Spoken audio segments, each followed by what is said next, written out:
Qui étaient les femmes de la préhistoire? Aujourd'hui, la science nous permet de lever une partie de ce mystère, vieux de plus de 20 000 ans.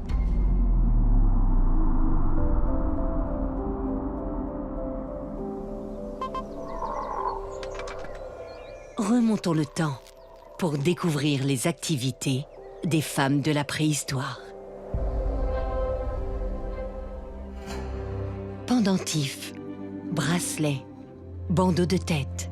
Certains sites archéologiques montrent toute la richesse et la diversité des bijoux de la préhistoire. Ces ornements témoignent du raffinement de leur culture. Mais comment savoir qui fabriquait ces fabuleux objets? Le site de Castelmerle en Dordogne date de moins 38 000 ans. Ici, les archéologues ont mis au jour des centaines de perles en ivoire de mammouth en forme de panier. Certaines sont particulièrement fines. Les plus petites font à peine 6 mm. En reconstituant les étapes de leur fabrication, les scientifiques ont déduit qui les avait fabriquées. Les artisans ont créé une série de tiges semblables à des crayons qu'ils ont ensuite divisées en segments que vous pouvez voir très clairement ici.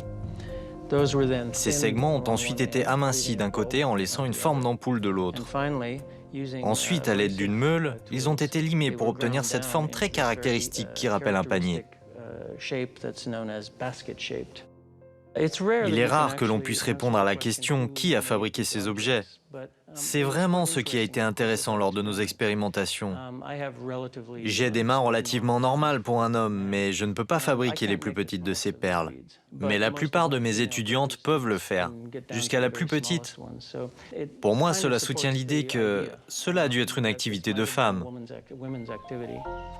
Essentiel pour se faire reconnaître comme appartenant au groupe, ces ornements étaient portés par les femmes comme par les hommes.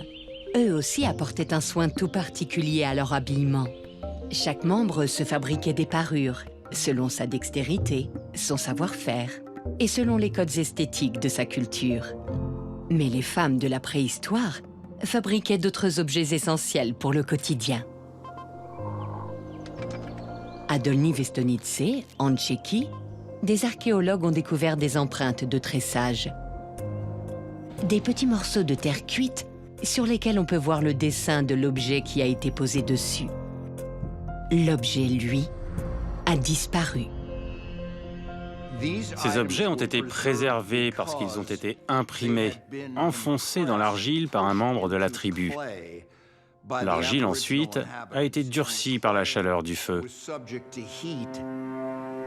Ces indices, très rares, ont été mis au jour dans un campement de chasseurs de mammouths. Pourquoi les archéologues les ont-ils retrouvés ici? Ces individus fabriquaient beaucoup d'objets en céramique.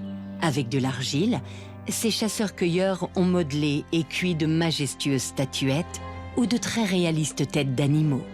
Certains morceaux ont été en contact avec des objets du quotidien. En les observant au microscope, on devine des objets tressés et même des nœuds apparaissent. Il pouvait s'agir de revêtements de sol, de vêtements, voire de filets de pêche ou de besaces fabriqués par les chasseurs-cueilleurs qui vivaient à Věstonice. D'après les archéologues, 90% de ces objets fabriqués n'ont laissé aucune trace, car ils étaient en matière périssable.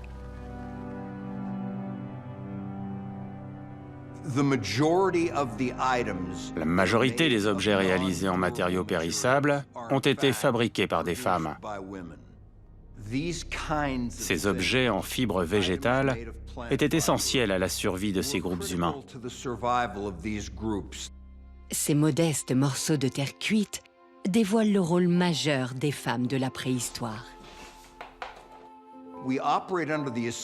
Nous avons préjugé que ce sont les hommes dans la force de l'âge qui sont l'alpha et l'oméga de l'ère glaciaire. Mais ils ne le sont pas. La pierre non plus. L'ingéniosité et le talent de Lady Sapiens a permis à ces groupes d'améliorer leur alimentation, de se vêtir avec raffinement, de vivre dans des habitations confortables et de voyager en transportant tout ce dont ils avaient besoin.